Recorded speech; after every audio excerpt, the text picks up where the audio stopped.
A todos y todas ustedes su presencia, particularmente a los medios de comunicación y a quienes nos acompañan acá enfrente de nosotros. Es muy importante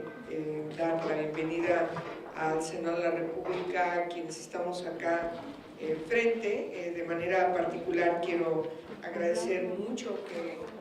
se haya distinguido al Senado de la República para la presentación de este importante informe sobre la cláusula de derechos humanos en la modernidad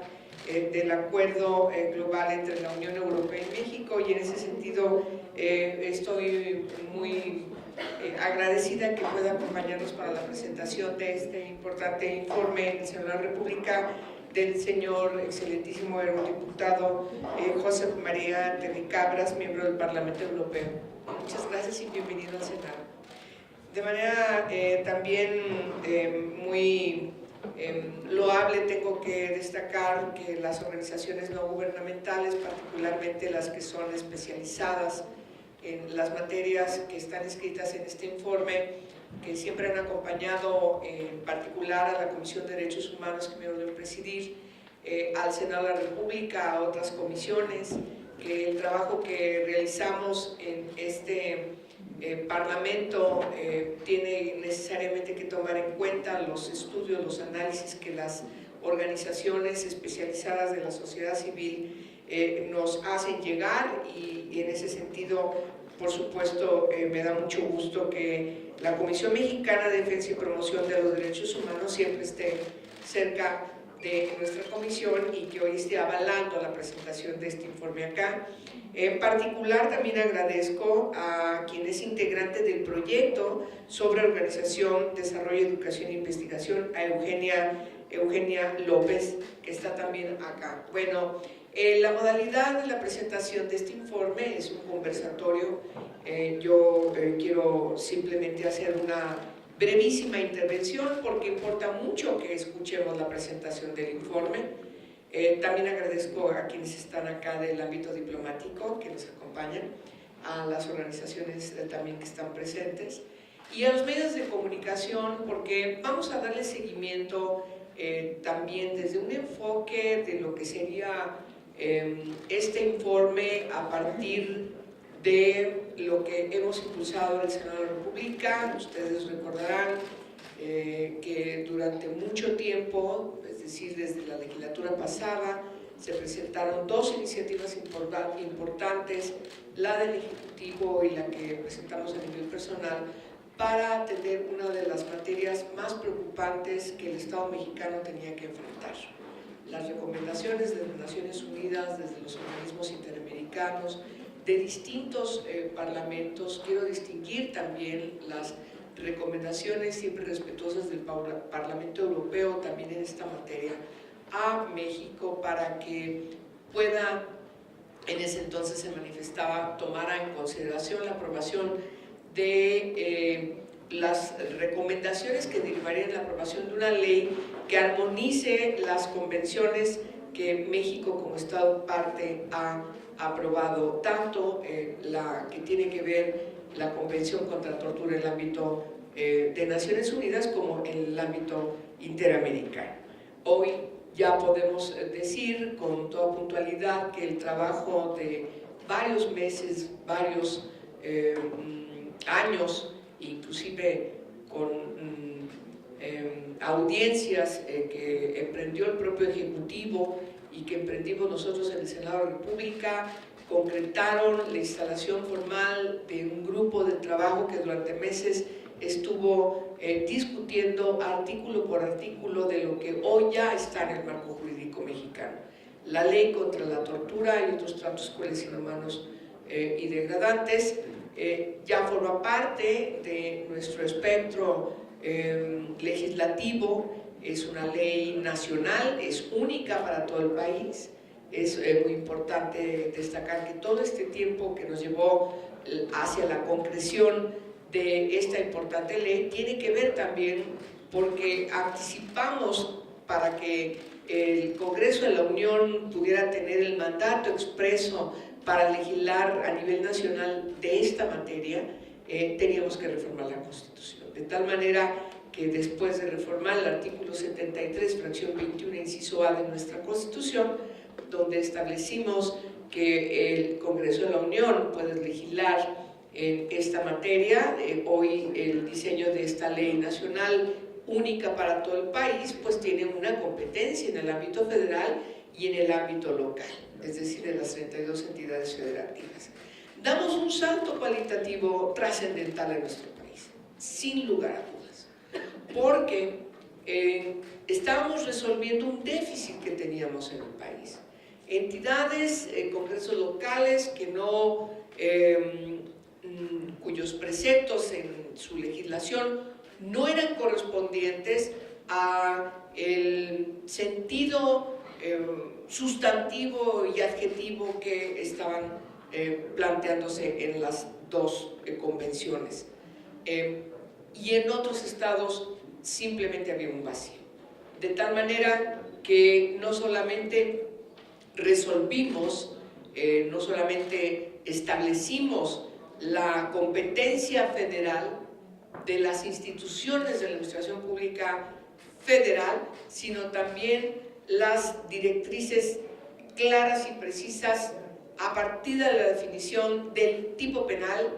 para que no hubiera lugar a dudas respecto de qué se entiende por el delito de tortura, pero también dirimimos y establecimos el otro tipo que tiene que ver con las características de lo que son los otros tratos crueles, inhumanos o degradantes. No fue una discusión fácil, fue una discusión con penalistas, con defensoras y defensores de derechos humanos, con expertos en la materia, con integrantes de organismos internacionales.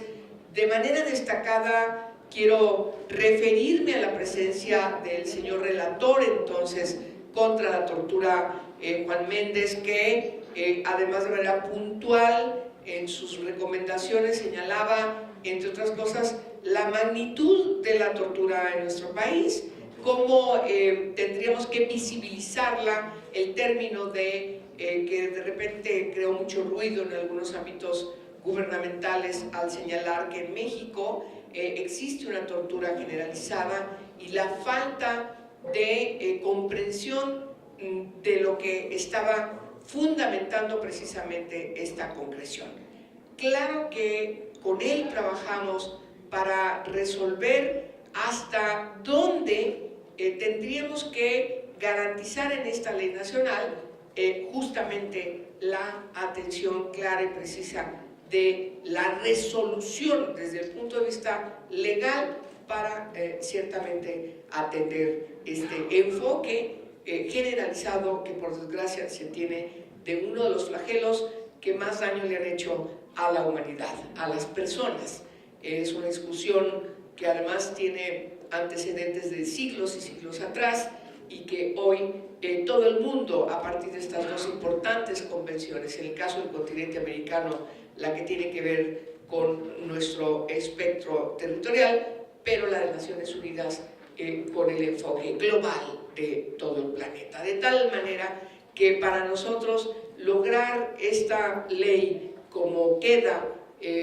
finalmente a partir, insisto, de meses y meses de trabajo, de la expresión de la voluntad política de cada una de las personalidades que estaban integradas tanto en el espectro del ámbito gubernamental como el de las organizaciones y de los especialistas, nos llevó a tener finalmente esta ley y, por supuesto, ahora ya estamos en otro estadio.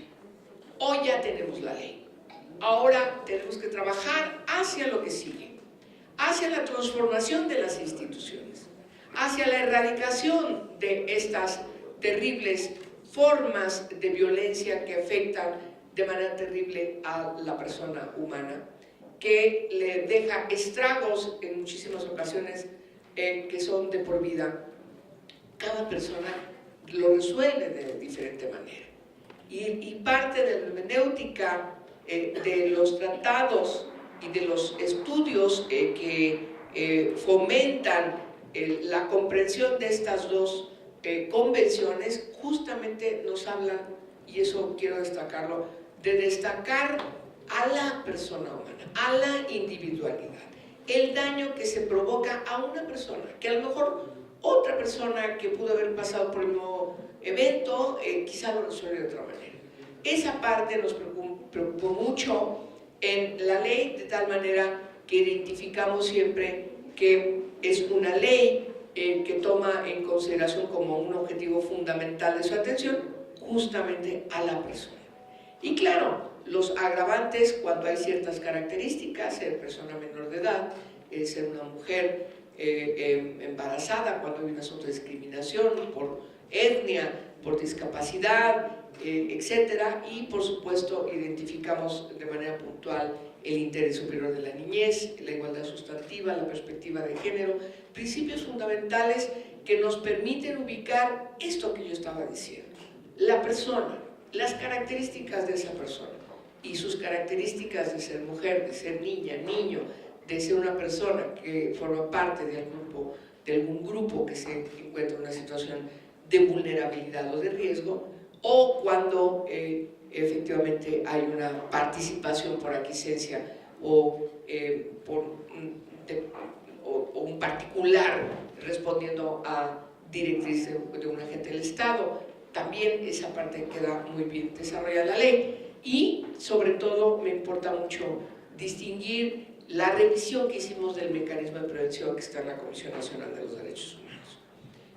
Hoy el Senado de la República, y con eso termino, entraremos en los próximos días a lanzar la convocatoria pública para la integración del